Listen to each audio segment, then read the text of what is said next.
this Reno Omokri, some say na pastor, I don't know, but this guy is really obsessed with the obedient movement, and the man Peter Obi, he's obsessed.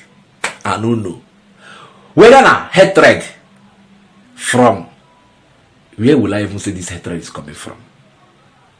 Baba can never answer any question politically without dragging in Peter Obi and the obedient movement. Make I prove my point. He had one chat interview on Channels TV. They asked Baba, has this got to be like this now? Do you think we are heading to the promised land? Well, I need to see answer what this guy give. Make I not talk too much. Watch Reno Omokri, the way you take answer that question. Go watch.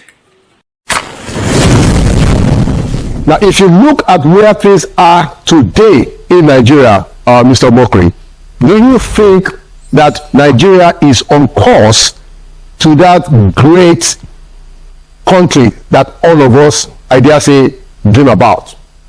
Reno? Well, I think so. A lot of people tend to be sentimental about it, and we must focus on what cannot lie. We must focus on facts. During the election, during the campaigns, all of the candidates, except Rabi Musa Kwankwaso, said they were going to remove subsidy and they were going to float the naira, all of them.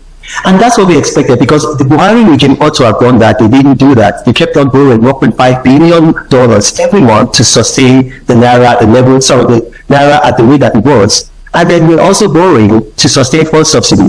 When Bola Tinubu came in, what he's done is not different from what Waziri Atiku Abubakar said he was going to do, and what Peter Obi said he was going to do. So it amounts to intellectual dishonesty for anybody to begin to come here and then to need to say that, oh, Nigeria is collapsing. No, we're going through some growing pains. We're being weaned. But what is happening right now, I support it. Fuel subsidy had to go. The naira had to be floated. We couldn't have had multiple exchange rates. And we're seeing that the results are happening. I mean, it's very, very clear. Fuel importation into Nigeria has reduced from 2.49 billion liters every single day. That was in May. And then in June, it reduced to 1.49. And right now, as I speak to you right now, it has now reduced further to 1.1 billion liters a day. So fuel importation into Nigeria has reduced by more than 50%. So that means the removal of fuel subsidy has worked. And then also, local refining has increased by 8%. So that means that we're now getting a backward integration of fuel. And it's not just that. If you look at the issue with Nigeria, before fuel subsidy was removed, the problem that we were having trade deficits. I'm sure you saw the figures from the Nigerian Bureau of Statistics, the National Bureau of Statistics. Nigeria now has a trade surplus. As at the last time the figures were given in September, we've not seen the next figure for the last quarter of 2023. But for the third quarter of 2023, we had a surplus of 2.2 trillion. So we're seeing results. And it's not just that. Now, capital importation into Nigeria has increased by 66%. So we are actually seeing results. So even it's very, very intellectually dishonest to now say that, oh, that Nigeria is in a terrible situation and we've never been this bad since the Civil War. No. And to say that there's no rule of law in Nigeria, that is the rule of man. No. Peter Obi went to court. Even in his own petition when he went to the Supreme Court, and even before then, he never alleged that he won the election. Read his petition. I've read it. I don't know if other people who are making these claims have read the petition. He did not say that he won. What he claimed is that the president, Bola Tinubu, could not be president because he had been convicted in the United States at the court in Chicago. That was what he was alleging, and that the vice president, the current vice president, was not properly nominated because he had been nominated twice, once as a senator and then on the other time as the vice presidential nominee. And in both cases, the court threw that out because on the facts of the law, he was wrong. He did not say that he won. And this is why, I mean, even if you're going to say, okay, everybody is a psychopath, are you going to say Professor Wole Soyinka is a psychopath? Professor Wole Soyinka, who this man mentioned the Civil War, he went to prison for 22 months during the Civil War because of Biafra. Are you going to say it's a psychopath? This is a man that said, look, and I'm quoting him, they know they came third. I know they came third. This is what we call in Yoruba Bajuwe. And that's what they are trying to do. Una hear them. He say, the way we do now. Say even all the presidents, all the candidates that contested for president in the last election, they all said they were going to remove fuel subsidy and float the naira. So if they have won, they would have done the same thing that Bola Tinubu is doing. He gonna give us some statistics that fuel importation has reduced from 1.9 billion liters a day to 1.1. So now almost 50% reduction. He gonna give some other statistics where him they give there. Say as it stands now, there is light. We are seeing light at the end of the tunnel, and things are not the way it used to be. Things are getting better. But that place I lost. Okay, with all these statistics now, all this English we don't speak. How does it rub off on the standard of living of the common Nigerian? I'll be Nigerian. How? You don't quote all your listen. You reduce this one come down. No, you quote data. Does it affect if you go market now?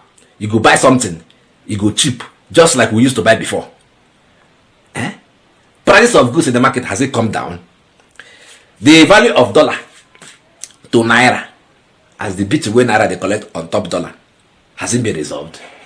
The hardship in the land, has it been softened? So with all this your data, how does it rub off on our life? You say we don't see the light. Which light? I be everywhere, so they tighten up. They tighten up small. They say baby steps of pain, but we are now graduating into the adult steps of pain. Yeah, but aside that we are already seeing light at the Onya Anon in Nigeria. That's why he's saying this thing. Because you're not in Nigeria now, you're in UK. I'm in UK now. That's why you're talking. You're telling us, you are using the Nigerian UK experience. Okay, now them they benefit now. Because somebody that have 100 euros now or 100, they will never speak against this government. Say Reno now get like 1,000 euro or 1,000 pounds. You don't know how much we have for naira. If they benefit, he can never speak against this government. Ta! Reno Omokri.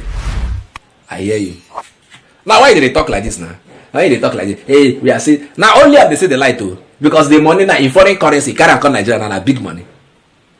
So now only have they see that light at the end of the tunnel. Oh yeah. As they answer that question. Okay, answer your question, finish now. And rest. Zukwanike Osemba. He now extended the discussion to include Peter Obi and Obi their family. So even when Peter Obi went to court, he did not go to court that he won the election. He went to court that Tinubu did not qualify. They should disqualify Tinubu. They should disqualify Shetima. This or that. How that one take concern say, are we heading to the promised land with the way things are going in Nigeria? That was the question. What you call concern court matter? Who win, who no win? Peter Obi obedient. How that one take enter the matter? Reno Omokri. This is your obsession. It go kill you. This is your obsession. This is your hatred. It go burn, and you are a pastor, like they said. Let's even assume that Peter Obi has wronged. Can't you forgive? You just carry the man from mouth to the top all the time. You must find a way to bring about an answer to a question that you've been asked, bordering on politics. You go find a way to rally it round the man Peter Obi and the Obi family. Your hatred is too much, Oga. Watch it before it will consume you. And I query. You are giving us data and statistics that is not rubbing off on the standard of living that we are expressing in this country, that have made us more poorer. You know, statistics that we are not seeing the light of them. Okay, that light, you cannot toss that light go kill you. Come. I go say una later, I beg.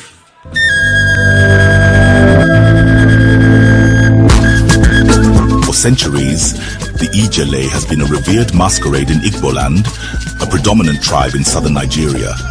The Ijele is a grand spectacle that commands respect, awe, and celebration. Today, Innoson Vehicles brings you the Ijele in a new form. A majestic, robust, and monolithic pickup truck designed to leave an indelible mark in the annals of automotive history.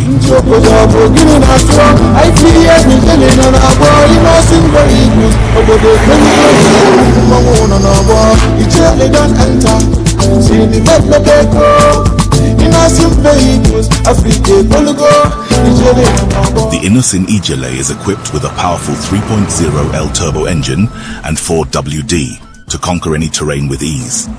Make way for the Innoson Ijele, Innoson vehicle, the pride of African roads.